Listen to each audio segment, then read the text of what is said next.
Bonjour Alexandra, Bonjour. comme vous le savez, j'organise des petits reportages pour présenter les diverses professions de la ville de Nantes. Nous sommes dans votre cabinet pour parler de votre métier qui est la sophrologie. Oui, tout à fait. Pouvez-vous, en quelques mots, nous présenter la base de votre métier, mais surtout la base de la sophrologie?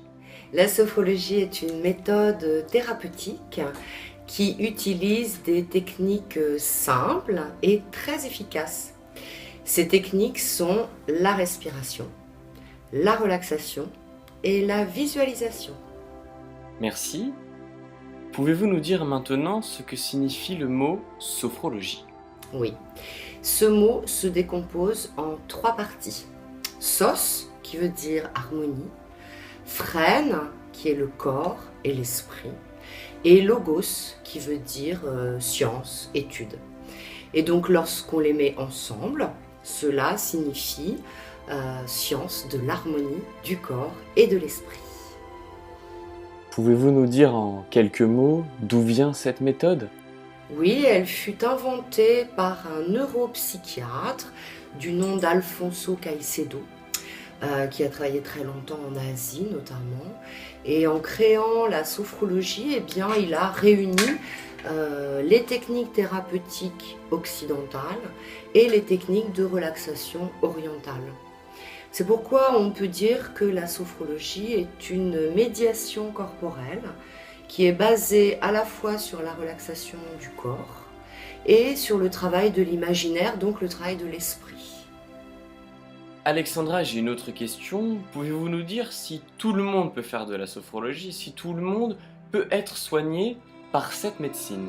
Absolument, tout le monde, les enfants, les adolescents, les adultes, les seniors, elle est accessible à toute personne qui souhaite améliorer sa vie, retrouver la santé, améliorer ses relations avec elle, avec les autres. Voilà.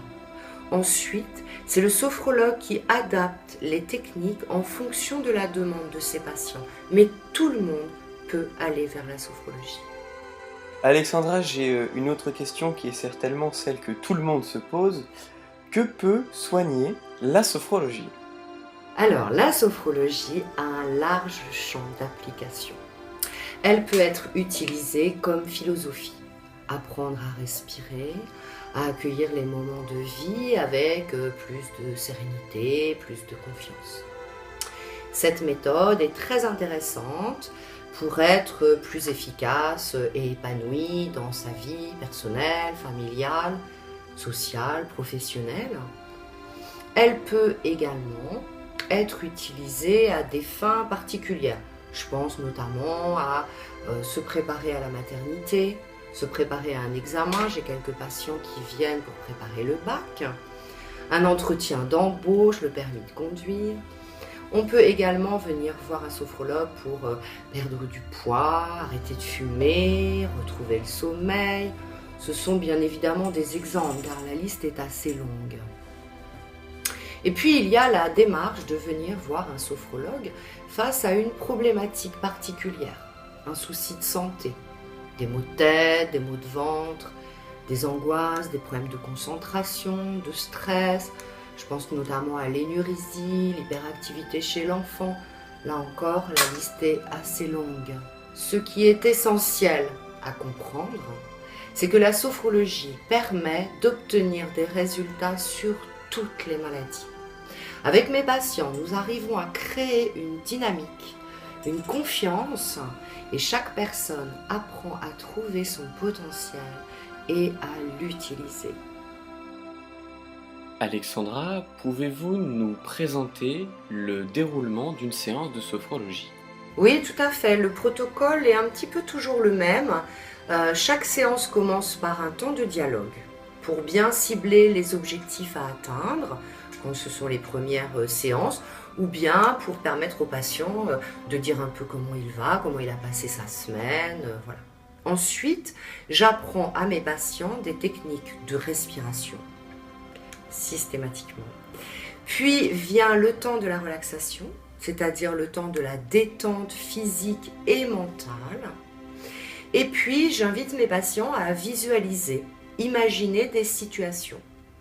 La séance se termine par un nouveau temps d'échange qui permet à mes patients d'exprimer leur vécu, leur ressenti. Disons que c'est la base commune. Après, chaque séance est particulière en fonction de la personne et en fonction de sa demande, bien sûr.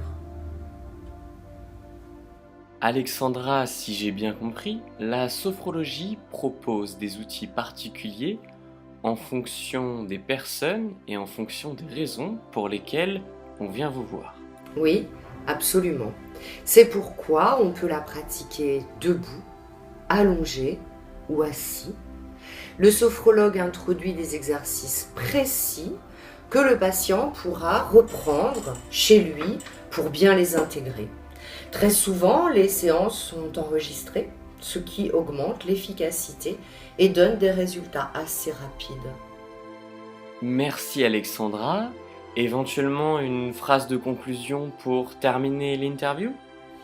Eh bien, je dirais que la sophrologie met en lumière le potentiel que chacun a en lui sans le savoir. Alexandra, je vous remercie de nous avoir éclairé sur votre métier qui est la sophrologie. Avec plaisir.